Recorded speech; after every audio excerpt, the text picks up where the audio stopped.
Hi Corda, John here. Before you take a look at a snippet from last week's lesson, make sure to check out courses.leavingcertirish.com, where you'll be able to view the schedule of live tutorials which take place at 12 on a Saturday.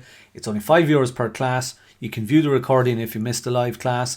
There's huge value offered, and tomorrow is a massive topic, COVID-19, massive number of phrases related to both the composition and the oral section of the exams. I hope to see you tomorrow. Slán Tamil. But 7 sentences would generally be what you're looking at. And typically, you don't have to follow this one here where you have an oscult as such, right? But you can just, I've got these 5 kind of highlighted because essentially that's what you're trying to do here. You're trying to write 5 very good sentences. So I like my students to kind of not get too worried about the oscult. You might put a keyword in as what should be in your first line or what are you trying to say. But here's the key thing for me, guys. You need to make a specific point, right? So there's 4, we talked about rubric criteria, specific point in each paragraph. Is there an opinion, a turum of some sort? Have you, in every sentence or every second sentence, got some nice vocabulary? And finally, the verbs. Have you got your verbs correct? Are they in the right tense? Are they spelled correctly?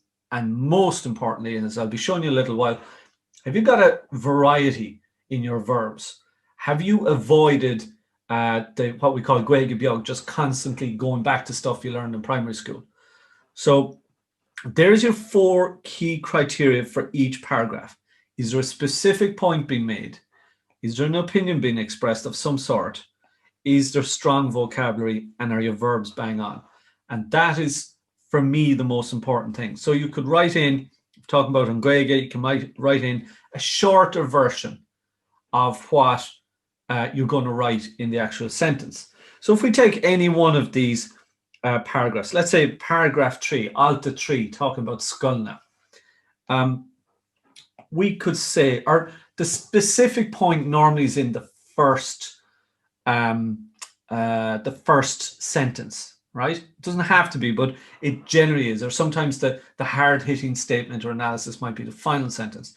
But first sentence, we talk about in KDOP. So I'll do this now with my pen, my little eye pencil here. I'm going to do this exactly as I do in class with my own students. We're talking about Skulna. What has been the experience with Irish in schools? A short version of what the main sentence would be. So first sentence is Neil Dohan Kainta, right? So that's short version of there's not enough spoken language, right? That's the major influence on the language for the past 100 years. Neil Dohan Kainta.